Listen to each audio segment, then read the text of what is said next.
네, 이미 많은 한국 사람들이 관심을 끊었지만 지금 2026년도 월드컵을 진행하고 있거든요. 한국 대표팀이 아마 32강 올라가고 또 경기에 이겨서 16강 올라가고 그러면 아마 지금 난리 났을 텐데 다른 쪽으로 지금 난리가 났잖아요. 그래서 많은 분들이 좀 아쉬워하는 부분도 있습니다. 사람들이 즐거워하는 것이 있으면 그걸 이제 찾아가거든요. 그럼 그렇게 새벽에 못 일어나도요, 축구 경기 새벽에 한다 그러면 다 일어나서 봅니다. 자기가 즐거워하는, 좋아하는 팀 응원하는 것, 어쩌면 우리가 살아가는 삶의 한 방식이거든요. 근데 여러분은 요즘 이제 월드컵은 이제 저희 나라는 다 물 건너 갔으니까 뭐가 그렇게 즐거우세요? 뭐 하면 그렇게 기쁘고 행복하고 그러신가요? 그럼 내가 무엇인가를 즐거워한다는 것은 그걸 하면서 혹은 그 속에서 우리가 어떤 기쁨, 만족을 얻는다는 거거든요. 특별히 이 기쁨이란 단어의 의미를 보면 기분이 좋고 만족스러운 경험을 얻을 때 느끼는 감정이 이렇게 정의가 되어 있습니다. 그러니까 우리가 즐거워한다는 것은 사실은 우리가 경험하는 것을 통해서 얻는 무엇인가를 이야기하고 있어요. 그러면 어떻게 살아가는 것이 우리가 기쁨을 누리는 삶을 늘 경험하는 걸까요? 사람 나름대로 다 방법은 있거든요. 그래서 그 방법을 가지고 있는데, 그런데 오늘 시편 기자는 우리에게 이렇게 이야기를 하고 있습니다. 사람들이 세상에서 경험하는 것을 통해서 자기의 만족, 기쁨을 얻지만 하나님을 기뻐하라, 하나님을 즐거워하라, 이렇게 권면해요. 오늘 1절 말씀 보면 너희 의인들아 여호와를 즐거워하라. 하나님을 기뻐한다는 게 어떤 걸까요? 하나님을 즐거워하라고 하면서 2절 3절을 계속 보면 수금으로 감사하고 열줄 비파로 찬송하고 새 노래로 즐거운 소리로 아름답게 연주하라, 이렇게 말씀하고 있거든요. 그래서 하나님을 기뻐한다는 것을 우리가 열심히 하나님을 찬송하는 것으로 생각할 수도 있습니다. 우리가 찬송을 부른다면 근데 그것이 정말로 하나님이 기뻐하는 일일까요? 오늘 찬양 이렇게 같이 해주셨는데 어떠세요? 우리가 찬양할 때 하나님이 기뻐하실까요? 전혀 안 그런 것처럼 이렇게 하시기도 하는데 물론 이제 우리가 열심히 찬송하는 거 하나님을 즐거워하는 것이고 또 하나님이 그 모습을 보시고 기뻐도 하실 겁니다. 그런데 오늘 시편 기자가 하나님을 기뻐하라, 하나님을 즐거워하라 라고 하는 것은 단순히 우리가 그냥 열심히 찬송 부르고 열심히 노래하고 하라는 그런 의미만을 이야기하는 건 아닙니다.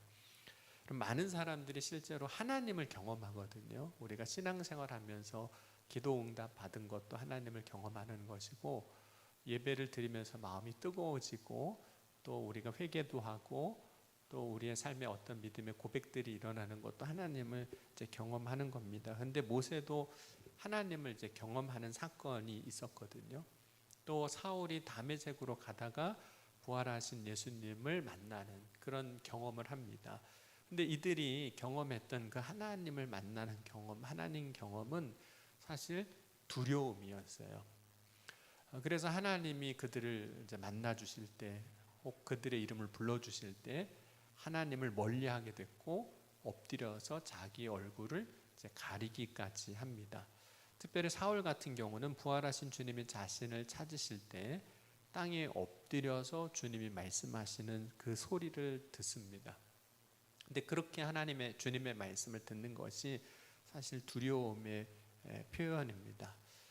여러분, 두려움과 기쁨은 같이 존재할 수 있을까요? 한편으로는 두렵고 한편으로는 기쁘고 같이 존재할 수 있을까요? 그럼 하나님 앞에 두려워한다라는 것은 어떤 의미일까요? 하나님 앞에 섰을 때 내 안에 있던 기쁨이 사라졌다는 이야기이기도 하거든요. 하나님을 두려워한다, 기쁨이 없다, 이런 겁니다. 그럼 두려운 마음을 가지고서는 결코 하나님을 기뻐할 수는 없는 거죠. 그럼 베드로가 제자가 될 때 이제 체험을 하잖아요. 특별한 은혜 체험을 합니다. 그 은혜 체험이 무엇이냐면 베드로가 이제 어부로 갈릴리 호수에서 이제 고기를 잡고 있는데 밤새 이제 그물을 내렸음에도 불구하고 고기를 한 마리도 못 잡았어요. 그러던 중에 그 다음날 예수님이 베드로에게 찾아오셔서 하시는 말씀이 깊은 데로 가서 그물을 내리라고 말씀해요. 그때 베드로가 그 말씀 듣고 지금까지 제가 밤새 수고했어도 한 마리도 잡지 못했지만 예수님이 말씀하시니까 그 말씀에 의지하여서 제가 그물을 내립니다 하고 내렸더니 심히 고기가 많이 잡혔다고 말씀해요. 그리고 그 고기의 양을 어떻게 설명하고 있냐면 동료의 배를 불러서 그 두 배가 차고 넘칠 정도로 그물이 찢어질 정도로 고기를 잡았다고 말씀합니다. 만선인 거죠. 그러면 여러분 베드로는 밤새 고기를 잡는데 못 잡았다가 예수님 말씀하신 그대로 했더니 뭐 평소보다 더 많이 잡은 거잖아요. 내 배가 넘치고 다른 동료의 배까지 불러서 채울 정도면 그러면 기뻐해야 될까요? 두려워해야 될까요? 그럼 장사가 잘 되면 기쁘세요? 두려우세요? 기쁘죠. 왜냐면 장사가 잘 됐으니까. 고기를 이제 밤새 수고했는데 안 됐는데도 한 번에 그냥 다 해결이 됐으니 얼마나 기쁘겠습니까? 그런데 그때 베드로가 예수님 앞에 고백했단 말이 이런 고백이에요. 주여 나를 떠나소서 나는 죄인으로소이다. 그러면 이 고백에는 기쁨이 드러나는 고백일까요? 아니면 두려움이 드러나는 고백일까요? 두려움이에요. 분명히 예수님 말씀을 내가 의지해서 그물을 내렸더니 고기를 가득 잡았으면 업으로서 너무 행복한 일이잖아요. 너무 기쁜 일이고 너무 잘된 일인데 막상 그 일을 경험하고 예수님 앞에 베드로가 고백하는 것은 두려움이었다는 거죠. 왜 베드로는 두려울 수밖에 없었던 걸까? 그 이유는 이 사건을 통해서 베드로가 깨달은 사실이 하나 있어요. 그게 뭐냐면 내가 죄인이라는 사실이에요. 그럼 베드로가 자신이 죄인인 것을 알고 나니까 예수님 앞에 설 수가 없었습니다. 그런데 정말로 예수님은 두려움을 주시는 분일까요? 가끔 저한테 그러시는 분이 있으세요. 목사님하고는 밥을 같이 못 먹겠대요. 소화가 안 될 것 같아가지고 밥을 못 먹겠다고 그러시는 분도 가끔 있으시더라고요. 그리고 이제 주일날 이렇게 혹은 평일날 사무실에 있을 때 그 목양실 담임 목사실 앞에서 노크하는 게 그렇게 두렵다고 하시는 분도 있으시더라고요. 그래서 주일날은 문 열어놓습니다. 이제 노크 안 해도 들어오실 수 있게 주일날은 열어놔요. 그냥 평상시에는 좀 닫아놔요. 왜냐하면 각자 이제 사무를 또 보고 또 전화도 받고 뭐 이렇게 하면 서로 이제 간섭이 되고 방해도 되니까 이제 닫아놓지만 주일날은 이제 열어놔요. 그러니까 여러분 안 두드리고 그냥 오시기만 하면 되거든요. 근데 조금 두렵다는 그런 말씀을 하시는 분이 있으시더라고요. 그럼 실제로 우리가 하나님을 경외한다라고 할 때 이 하나님 앞에서 우리가 하나님을 존귀 여기고 영광을 드리는 삶을 산다면 우리가 하나님을 경외한다고 할 때 그 경외라는 단어에는 두려움이라는 의미가 포함이 되어 있는 건 사실입니다. 그럼 만약에 예수님을 정말로 하나님의 아들로 인정한다면, 그래서 예수님을 경외한다면 그 앞에 두려운 마음으로 서는 것도 당연한 거예요. 그러나 예수님이 세상에 오실 때 존귀와 영광을 받으시러 오신 걸까요? 그렇다면 예수님이 사람이 되어 오시지 않으셨을 겁니다. 그럼 빌립보서 2장 6절에서 8절 말씀에 보면 예수님이 세상에 오실 때 자기를 비워 종의 형체를 가지사 사람들과 같이 되셨고 자기를 낮추시고 십자가에 죽기까지 하셨다고 말씀했어요. 그렇기 때문에 사람들이 예수님을 우리가 바라볼 때 사실은 거룩하신 하나님을 우리가 바라보는 것처럼 그렇게 경외함으로 두려워할 만한 어떤 요소를 갖고 계시지 않으셨어요. 예수님이 육신을 입고 세상에 오실 때. 그럼에도 불구하고 베드로가 예수님을 볼 때, 특별히 그 사건을 통해서 베드로가 예수님을 인격적으로 만나게 되고 알게 될 때 하나님의 아들이시고 메시아이시고 그리스도로 오신 것을 알고 나니까 두려울 수밖에 없었어요. 왜냐하면 내가 죄인이고 내가 죄님 앞에 그러면 심판받을 수밖에 없는 존재라는 걸 아니까 두려운 거죠. 여러분, 예수님이 세상에 오실 때 그리스도로 메시아로 오셨기 때문에 사람을 죄에서 구원하시러 오셨어요. 그러니까 진정으로 정말 예수님을 알고 그 예수님을 진짜 아는 사람이라면 사실 예수님을 만나는 것이, 예수님 앞에 서는 것이 두려움일까요? 아니면 기쁨일까요? 나를 구원하러 오셨어요, 그분이. 그러면 두려움이 사실 아닙니다. 기쁨이에요. 왜냐하면 그 예수님으로 인해서 내가 죄 사함을 받고 그 예수님으로 인해서 내가 대속을 받으니까 그 예수님이 나에게 오시는 것이, 내가 예수님 앞에 서는 것이 사실은 기쁨인 거죠. 그래서 여러분, 예수님을 마가복음 1장 1절에 그리고 로마서의 사도 바울은 뭐라고 이야기하고 있냐면 복음이라고 이야기하고 있는 거예요. 기쁜 소식인 거예요. 그러니까 여러분, 저와 여러분이 예수님 앞에 서는 거는 두려움일까요? 기쁨일까요? 기쁨입니다. 그러니까 진정으로 예수님 앞에 서는 것이 우리가 기쁨이 될 수 있어야 하는 거예요. 그렇다면 예수님 앞에 서는 그 일이 베드로도 처음에는 두려움이었는데 나중에는 두려움이었다면 예수님을 못 따랐을 거예요. 그러니까 두려움이 어느 순간 기쁨으로 바뀐 거예요.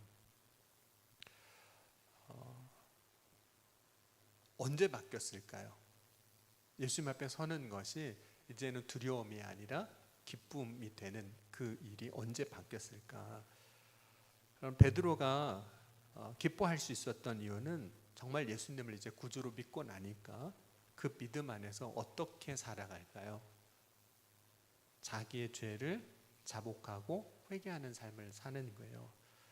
여러분, 회개한 사람은 예수님 앞에 서는 것이 기쁨입니다. 근데 회개 안 한 사람은 예수님 앞에 서는 것이 어떨까요? 여전히 두려운 거예요. 여러분, 예수님이 이제 여리고 성을 이제 지나가실 때 예수님이 그 성을 지나가신다는 말을 삭개오가 들었습니다. 그러면 삭개오는 예수님 앞에 서는 게 두려웠을까요? 기뻤을까요? 기뻤습니다. 왜냐하면 그 모습을 보면 기쁨이 드러나는데, 예수님 오신다는 이야기를 듣고 만나러 가요. 그리고 만나기 위해서 갔더니 사람들이 너무 많아서 또 키가 작아서 예수님을 직접 볼 수가 없으니까 돌 무화과 나무 위에 올라가서 예수님을 이렇게 지나가신 걸 보게 돼요. 그 모습을 보셨던 예수님이 삭개오에게 이렇게 말씀하셨어요. 누가복음 19장 5절 보면 예수께서 그곳에 이르사 쳐다보시고 이르시되 삭개오야 속히 내려오라, 내가 오늘 내 집에 유하여야 하겠다 하시더니. 자, 삭개오가 예수님 만나는 게 기뻤잖아요. 그러면 예수님이 내 집에 오신다고 하는 건 기뻤을까요? 안 기뻤을까요? 여러분, 제가 주일날 예배 마치고 권사님 이따가 오후 예배 마치고 제가 한 4시쯤 신방 좀 가겠습니다. 그럼 여러분 기쁘세요? 안 기쁘세요? 당황스러우시겠죠. 네, 갑자기 왜 그러시냐고, 부탁하실 게 있으시면 지금 얘기하시라고, 집에까지 오시지 마시고 그냥 이 자리에서 다 해결 보시자고 아마 그러실지도 모를 거예요. 그런데 예수님께서 내 집에 유하여야 하겠다고 하신 말씀이 잠깐 방문하겠다는 얘기가 사실 아니에요. 여기서 유하겠다라는 그 말에 유하는 것은 일정 시간 이상을 머물러 있는 거예요. 그러니까 신방 가는 정도가 아니에요. 며칠 좀 있어도 될까? 이런 말씀으로 사실 하고 계신 거거든요. 오늘 오시겠다고 하시는 거예요. 참 부담스러울 수 있는데 준비도 안 돼 있잖아요. 청소도 안 돼 있고. 그런데 삭개오는 기쁨으로 예수님이 내 집에 오시는 것을 받아들여요. 기뻐합니다.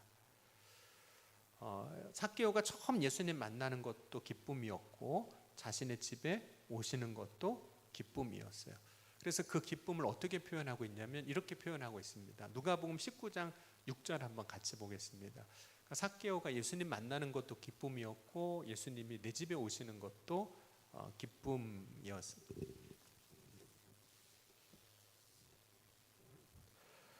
누가복음 19장 6절 우리 같이 읽겠습니다. 급히 내려와 즐거워하며 영접하거늘. 즐거워했다고 그랬거든요. 기뻐했다. 그러면 삭개오는 기뻤기에 누가 시키지 않았음에도 불구하고 예수님 앞에 이런 고백도 해요. 뭐라고 하냐면 19장 8절 보면 삭개오가 서서 주께 여짜오되 주여 보시옵소서 내 소유의 절반을 가난한 자들에게 주겠사오며 만일 누구의 것을 속여 빼앗은 일이 있으면 내 갑절이나 갚겠나이다. 사실 이 고백은 회개의 고백이에요. 자기의 잘못을 뉘우치고 회개하고 잘못한 것은 내가 다 보상하고 갚겠다. 근데 율법에 정한 것보다도 지금 더 이제 갚겠다고 이야기하고 있거든요. 기쁨이 되지 않는다면 이런 고백도 할 수 없었고 예수님이 내 집에 오시는 것도 반기지 않았을 겁니다. 오히려 예수님이 자기 집에 오신다는 게 근심이 되었을 뿐일 거죠. 그리고 아무 말도 못했을 겁니다. 그러면 삭개오가 예수님이 자신의 집에 오시는 것이 기쁜 이유는 이제 예수님이 메시아인 걸 믿고 나의 구주인 걸 믿고 나의 죄를 회개하고 나니까 예수님 앞에 서는 것도 기쁘고 예수님이 내 집에 오시는 것도 너무 기쁘고 회개하는 거예요. 기쁜 거예요. 여러분 자신의 죄를 회개하면 우리가 기쁨으로 하나님 앞에 나아가 서게 돼요. 기뻐요. 하나님 앞에 나아가는 게 기뻐요. 그런데 여러분 하나님을 기뻐하는 이유가 또 있습니다. 그것은 우리가 하나님이 하실 일을 기대할 때 하나님을 기뻐해요. 하나님이 하실 일이 기대가 될 때 여러분은 여러분의 삶에 혹은 가정에 일터에 혹은 자녀들의 삶에 하나님이 하실 일이 좀 기대가 되세요. 우리 교회 가운데 하나님이 역사하실 일에 대해서 뭔가 막 기대가 되세요. 살아봤지만 전혀 소망도 없는 것 같고 열심히 다녀봤지만 다 거기서 거긴 것 같고 그러신가요? 여러분 시편 33편 오늘 9절 보면 이런 고백이 잠깐 나옵니다. 그가 말씀하심에 이루어졌으며 명령하심에 견고히 섰도다. 하나님이 말씀하시면 그대로 이루어진다는 거예요. 하나님이 명령하셨더니 그대로 선다는 거예요. 그러면 여러분 하나님을 우리가 기대할 때 어떤 마음이 생길까요? 하나님이 말씀하시면 이루어져요. 그러면 우리가 하나님을 기대하는 마음이 생기는 거예요. 그러면 여러분 하나님이 내 삶에 오신다고 하면 여러분 어떠시겠어요? 기쁘죠. 하나님 오셔서 가만히 계실 분이 아니시잖아요. 말씀하시고 역사해 주실 거니까. 여러분 다쳤을 때 혹시 이런 경험 해보신 적 있으세요? 다치고 나면 처음에는 아픈 걸 잘 모릅니다. 그런데 언제 아픈 걸 알까요? 피 봤을 때. 그리고 누가 옆에서 울 때. 그러면 내가 다쳤구나. 아이고 큰일 났다. 그리고 이제 불안함도 생기기도 하고 막 걱정이 생기는 거죠. 그러다가 다친 사람이요 그렇게 아픔을 느끼다가 혹은 불안하다가도 참 신기한 게 뭐냐면 병원에 딱 도착하면 어떤 줄 아세요? 아픈 게 없어져요. 조금씩. 불안함도 없어져요. 아무것도 한 게 없는데 갑자기 아픈 게 줄어들고 불안함도 줄어들어요. 왜 그런지 아세요? 거기에는 나를 치료해 줄 누가 있기 때문일까요? 의사와 간호사가 의료진이 있다는 걸 알기 때문이에요. 거기에는 지금 내 상황에 맞는 약이 있을 거라고 믿기 때문이에요. 그러니까 거기 가니까 아무것도 안 했는데도 갑자기 고통이 좀 줄고 아무것도 안 했음에도 불구하고 불안함이 그냥 거기만 가도 사라지는 거예요. 그 이유는 뭐냐면 거기에서 뭔가 나를 치료하는 뭔가가 있을 거라는 기대 혹은 믿음이 있기 때문에 그렇게 되는 거거든요. 여러분 병원에 가기만 해도 믿음만 있으면 병원에 가기만 해도 안심이 되고 고통이 줄어든다면 하나님에 대한 믿음이 있다면 어떨까요? 병원만 가도 그래요. 근데 하나님에 대한 믿음이 있다면 기대가 있다면 여러분 하나님이 일하실 것을 믿는 사람은 하나님을 기뻐할 거예요. 하나님이 너무 기쁜 거예요. 왜냐하면 일하실 거니까. 말씀하시면 역사하실 거니까. 여러분 내 삶에 하나님이 일하실 것을 기대하는 사람은 내 삶에 역사하실 하나님을 기다리면서 하나님을 기뻐하는 거예요. 여러분 예수님이 이제 공생의 마지막 부분을 지내실 때 예루살렘 성에 올라가셨어요. 그때 예루살렘에 올라가시는 일은 하나님 아버지의 뜻을 이루는 거거든요. 십자가에서 죽으시는 거예요. 그래서 예수님이 겟세마네 동산에서 기도하실 때 보면 심히 고민하여 근심하셨다 이렇게 말씀을 하고 있습니다. 그런데 다른 사람들은 어땠을까요? 제자들이나 예수님을 따랐던 많은 사람들은 기뻐해요. 예수님이 예루살렘에 오시는 걸 기뻐해요. 찬송합니다. 왜냐하면 그들이 기대하는 게 있었거든요. 뿐만 아니라 사람들이 예수님 오시는 것이 기뻐했어요. 왜냐하면 예수님이 오시기만 하면 그들의 삶의 문제는 어땠을까요? 해결이 됐잖아요. 그래서 문제가 있을 때 자신의 집에 오시기를 초대하기도 했었어요. 여러분, 나사로 같은 경우가 병들어 죽게 되었을 때 누이들이 자기 집에 예수님 오시기를 초대하는 거잖아요. 초대하는 이유가 뭘까요? 물론 이제 오라비가 병들어서 죽게 된 상황이긴 하지만 예수님이 내 집에 오시는 것이 기쁨이라는 거잖아요. 예수님이 내 집에 오시는 게, 내 인생에 오시는 게 기쁨이에요. 왜냐하면 예수님이 내 인생에 오시면, 내 집에 오시면 이 병든 나사로도 살려주실 것이고, 예수님이 내 인생 가운데 찾아오시면 나의 삶의 문제에서도 주님께서 역사해 주실 것을 믿는 믿음이 있기 때문에, 기대가 있기 때문이에요. 그래서 예수님이 내 집에 오시는 것이 기쁨이었습니다. 그러나 예수님이 우리 집에, 나의 집에 오심의 기쁨은 단지 나의 문제가 해결되는 까닭이라면 그건 정말로 예수님을 기뻐하는 건 아니에요. 물론 예수님이 오셔서 문제도 해결되니까 기쁨이지만, 예수님을 기뻐한다면 설령 예수님이 나에게 아무것도 안 해주신다 할지라도 예수님을 기뻐할 수 있어야 되는 거예요. 여러분은 주님이 여러분의 삶에 오시는 게 기쁨이신가요? 내 삶에 역사하시고 말씀하시는 게 기쁨인가? 마찬가지로 우리가 하나님을 기뻐한다는 것은 우리가 하나님을 기대해요. 그래서 하나님이 기뻐요. 그런데 하나님을 기뻐한다는 것은 하나님이 설령 지금 나에게 아무것도 안 해주신다 할지라도 하나님의 존재 자체를 기뻐하는 거예요. 저도 아직은 이 기쁨을, 그러니까 지금 설교 요 앞부분에 이야기하는 게 아니라 어른들이 말하는 이 기쁨을 아직은 경험 못했거든요. 나중에 경험을 하겠죠. 무슨 경험이냐면, 손자 보신 분들 어떠세요? 손자가 집에 오면 기쁘세요? 지겨우세요? 기쁘시죠? 뭐 가지고 오나요? 오면 가져가잖아요. 그런데도 기뻐요. 나한테 해주는 거 없는 것 같은데도 그냥 기뻐요. 그러니까 그 존재가 기쁜 거잖아요. 그 존재가. 우리가 하나님을 기뻐한다는 건 뭘까요? 하나님이 나를 위해서 역사해 주시잖아요. 나를 위해 역사하실 것을 기대하니까 기뻐요.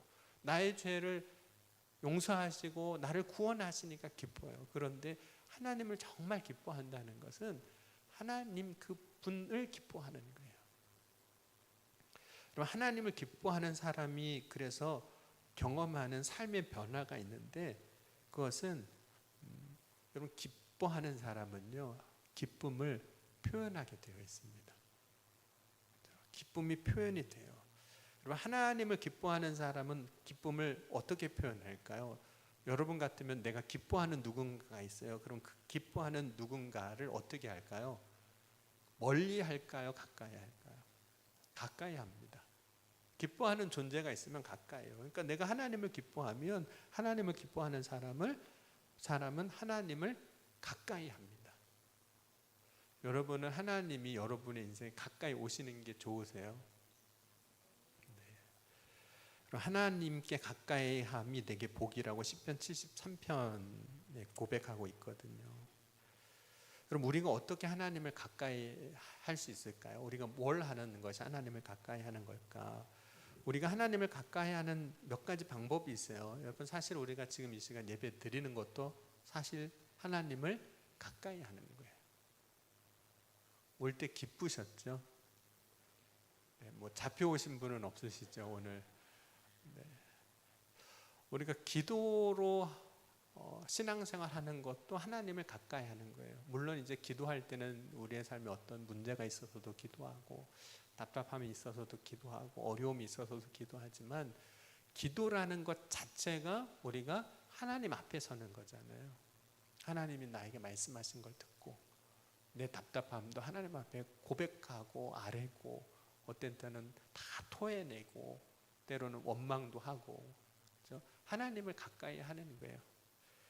또 그리고 우리가 하나님의 기록된 말씀인 성경책을 읽는 것도 하나님을 가까이 하는 거죠. 그리고 또 하나 하나님을 가까이 하는 게 무엇이냐면 내가 믿음 안에 있으면 정말 하나님을 경외하고 믿음 안에 있으면 정직한 삶을 사는 것이 하나님을 가까이 하는 겁니다. 그리고 하나님의 말씀을 따라 순종의 삶을 사는 것도 하나님을 가까이 하는 거예요. 여러분 요나 같은 경우가 하나님이 니느웨 성 가서 회개하라고 말씀을 전하라고 하니까 안 가잖아요. 그래서 반대로 가거든요. 다시스로 가요. 하여튼 하나님이 가라는 거 하라는 거는 정 반대로만 청개구리처럼 그렇게 하는 거죠. 그것이 하나님을 그 요나는 멀리하는 거잖아요. 그러니까 하나님을 가까이 한다는 건 뭐냐면 하나님이 나에게 주신 말씀을 그대로 믿고 그 말씀으로 살아가는 것. 하나님을 가까이 하는 거예요. 그런데 그렇게 하나님을 가까이 하는 삶을 우리가 살아갈 때 우리의 삶에 일어나는 또 하나의 변화가 있는데 그것이 뭐냐면 동행이라는 거예요. 하나님과 같이 살아간다는 거죠. 그럼 같이 있는 게 즐거운 거예요. 여러분 어떠세요? 같이 있는 게 즐거우세요? 아니면 요즘은 혼자 있는 게 즐거우세요? 네, 막 고민되시나요? 이렇게 그 중간쯤 와 있나요? 같이 있는 게 즐거운 건가? 혼자 있는 게 즐거운 건가? 여러분 요셉은 자신이 이제 애굽의 종으로 팔려갔을 때 억울하게 옥살이도 하고 뭐 어려운 시절을 보내게 돼요. 근데 그때 요셉의 삶을 보면 성경이 뭐라고 이야기하고 있냐면 하나님이 요셉과 함께 해주심에 이렇게 말씀해요. 그래서 하나님이 요셉과 동행하셨다라고 말씀하고 있습니다. 그 말씀은 이렇게 우리가 해석할 수도 있어요. 하나님이 요셉과 함께 해주셨다는 것은 그 어려운 환경 가운데서 하나님이 그의 길을 열어주시는 거잖아요. 혹은 지켜주시는 것, 그것이 함께 하셨다 이런 의미이기도 하지만 동시에 요셉은 자신이 처해 있었던 자신의 삶 앞에서 삶이 하나님 앞에서 사는 삶으로 의식하고 살았다라는 것으로 우리가 이해할 수도 있습니다. 여러분은 지금 살아가는 삶이 하나님 앞에서 살아가는 삶이신가요? 하나님 앞에서.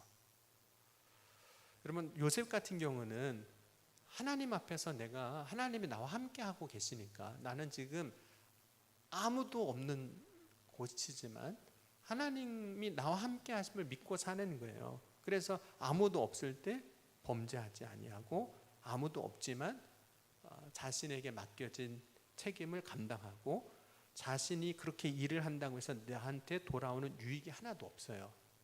종으로 일하잖아요. 애굽에 가서. 근데 나한테 그렇다고 내가 이득을 보는 건 아니에요. 그런데도 게으르지 않고 정직하게 자기에 맡겨진 걸 최선을 다합니다. 그리고 보디발의 아내가 아무도 없을 때 유혹을 해요. 그래도 유혹할지라도 결코 죄와 타협하지 않았습니다. 요셉이 하나님과 함께하는 삶을 살았다는 것은 요셉에게 어떤 특별한 능력이나 은혜를 체험하게 하는 삶을 살게 하셨다기보다는 오히려 요셉이 하나님을 믿는 사람으로서 자신의 삶의 자리에서 믿는 자의 삶이 어떤 삶인지를 보여주고 있는 거예요.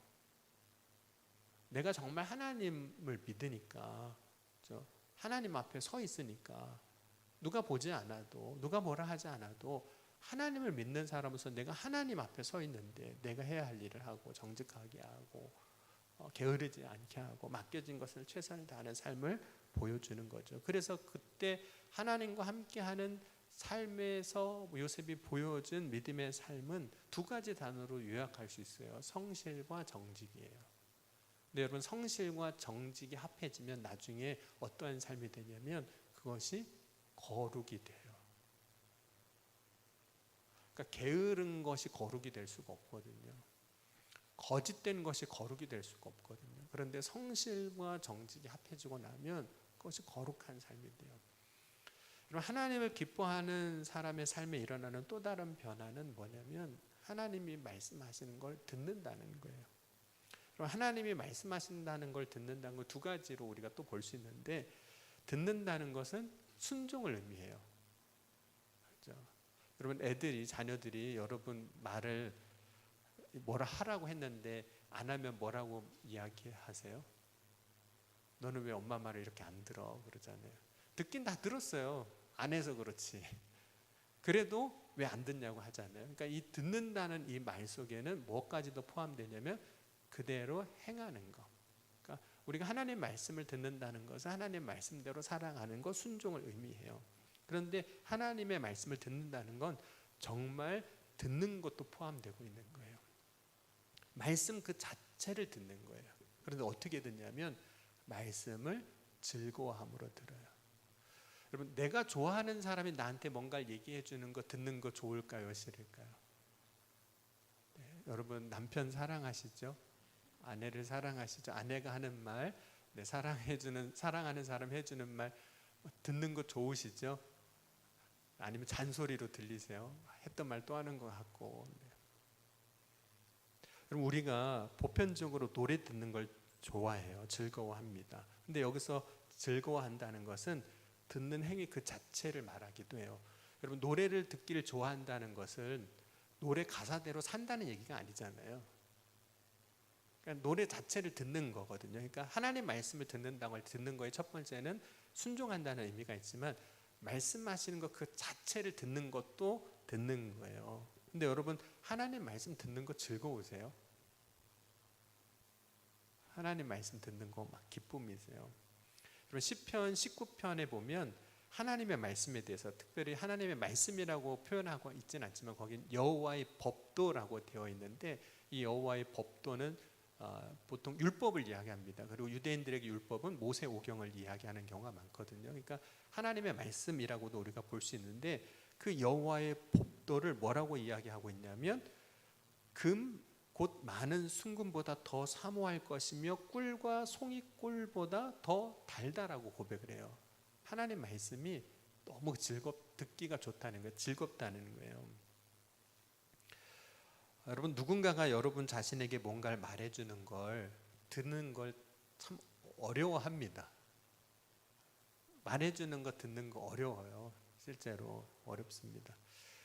잔소리로 여기고 싫어하기도 합니다. 대부분 듣기를 싫어해요. 그러면 하나님은 선지자를 통해서 이스라엘 백성들의 말씀을 전해주실 때, 말씀을 선포하실 때 이스라엘 백성들이 어땠을까요? 하나님의 말씀을 듣기를 좋아했을까요? 싫어했을까요? 스가랴 선지자를 통해서 하나님 말씀하실 때 스가랴 7장 9절에 보면 이렇게 말씀하고 있습니다. 진실하게 재판하고 서로 인애와 긍휼로 대하고 약한 자를 압제하지 말고 해하지 말라라고 말씀하시니까 사람들이 그때 그 하나님의 말씀을 듣고 나서 뭐라고 얘기할까요? 듣기 싫다고 얘기를 해요. 너희가 이제 살아갈 때 진실하게 재판해야 되고 서로 인애와 긍휼로 대해야 되고 약한 자를 압제하지 말고 해하지 말라고 하나님 말씀하실 때 그 말씀을 듣기 싫어하더라는 거예요. 그리고 나서 듣기 싫으니까 이사야 30장 9절 보니까 귀를 막았다 이렇게 또 말씀해요. 여러분 듣기 싫으면 귀 막는 거 아시죠? 손가락으로 막으면 안 될 것 같으니까 마음으로 그냥 딱 닫아버리잖아요. 그래서 한 귀로는 듣지만 그냥 한 귀로는 딴 생각하고 그냥 흘려버리는 거예요. 안 듣는 거거든요. 그런데 하나님을 기뻐하는 사람은 하나님의 말씀을 기뻐하고 하나님 말씀을 듣는 걸 기뻐해요. 그럼 솔직히 어떤 때는 하나님 말씀 듣는 게 어떤 때는 부담스럽기도 하잖아요. 그 말씀대로 내가 다 못 살기도 하고 그럼에도 불구하고 말씀 듣기를 기뻐한다는 거예요. 그런데 하나님을 기뻐하는 사람이 누리는 은혜가 있습니다. 하나님을 기뻐하는 사람이 누리는 은혜가 무엇이냐면 오늘 12절부터 19절을 보면 이렇게 말씀하고 있어요. 여호와를 자기 하나님으로 삼은 나라 곧 하나님의 기업으로 선택된 백성은 복이 있도다. 여호와께서 하늘에서 그보 보사 모든 인생을 살피시며 곧 그가 거하시는 곳에서 세상의 모든 거민들을 굽어 살피시는도다. 그는 그들 모두의 마음을 찌으시며 그들이 하는 일을 굽어 살피시는 이로다. 그리고 19절에 그들의 영혼을 사망에서 건지시며 그들이 굶주릴 때 그들을 살리시는도다.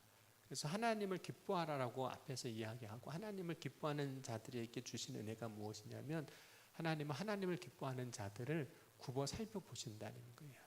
그래서 그들을 구원해내시고 그들의 삶에 하나님이 주신 기쁨이 넘치게 하신다고 오늘 시편 기자가 고백하고 있습니다.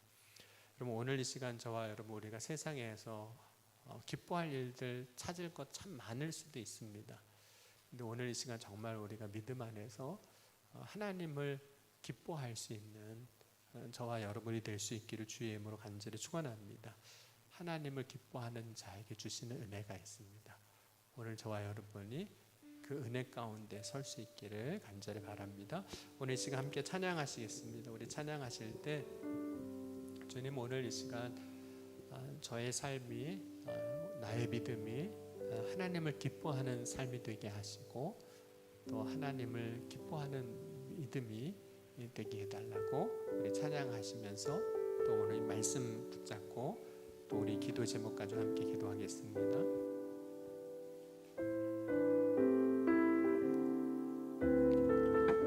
나 주님의 기쁨 되기 원하네. 나 주님의 기쁨 되기 원하네.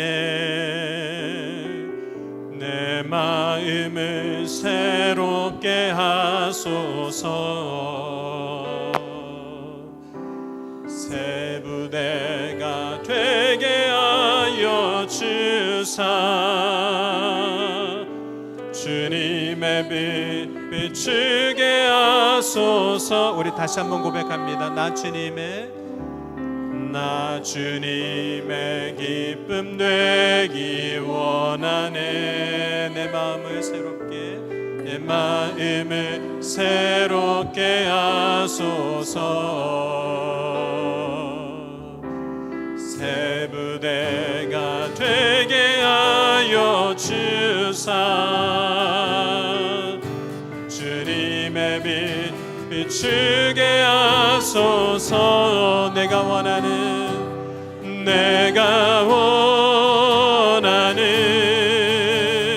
한 가지 주님의 기쁨이 되는 것. 내가 원하는 한 가지 주님의 기쁨이 되는 것. 우리 두 손 들고 고백합니다. 겸손히 내 마음 드립니다. 나의 모든 것 받으소서. 나의 마음 깨끗게 씻어주사. 주의 길로 행하게 하소서. 내가 원하는 한 가지 주님의 기쁨이 되는 것. 내가 원하는 한 가지 주님의 기쁨이 되는 것. 내가 원하는 한 가지, 내가 원하는 한 가지 주님의 기쁨이 되는 것. 내가 원하는 한 가지 주님의 기쁨이 되는 것. 우리 마지막으로 고백합니다. 내가 원하는